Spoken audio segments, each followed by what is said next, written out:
Carolina's coronavirus numbers are trending right now in the wrong direction. Today, the state reported the most hospitalizations to date, with more than 1,100. It is part of a steady increase, but not a spike. You see the line, the trend there. And in South Carolina, some hospitals are being stretched thin. In Chester, the state dashboard says that they're at a maximum capacity. Chesterfield at 75%, which is 10 points better than just 5 days ago, and Lancaster is at less than half capacity. Well, some hospitals in the state have stopped elective surgeries, trying to make sure that they have space for COVID patients. Our Glenn Cowan spoke with a hospital's chief medical officer about the tough decision. Well, we're at Piedmont Medical Center in Rock Hill. This hospital is still doing elective surgeries, but on the coast in some of the touristy areas, it's a different story. And the question is that wave headed this way? St. Francis is the largest hospital system in the Charleston area.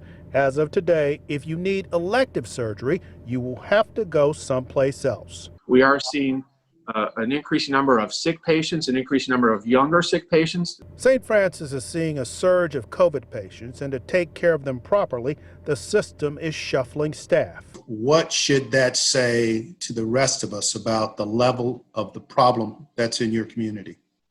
I think it says two things. First of all, first and foremost, it says yes, the disease burden in our community is significant enough that we need to take all available medical resources. There's no county that's doing well right now in South Carolina. Dr. Helmut Albrecht heads the internal medicine division at the University of South Carolina. Although Charleston is one of the largest cities in the state, he says he's hearing from doctors in rural communities about the problems they are seeing. In March, had 6 inpatients in their hospital and per month, and now they have. Yesterday they were at 66 inpatients. I mean, it's the surge into the hospital is real.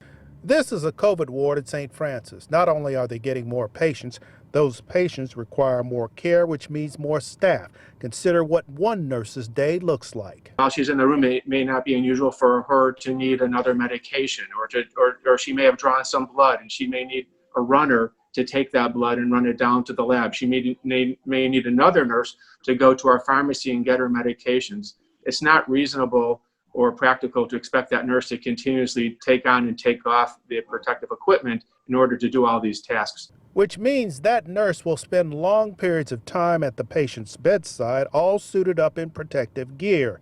Is Charleston a leading indicator for what's about to happen in this state? I think the canary in the coal mines is a perfect analogy for who we are. I think we also have the unfortunate consequence of seeing our surge correlating initially with Memorial Day, and now we're running in a 7 to 10 day window after the 4th of July.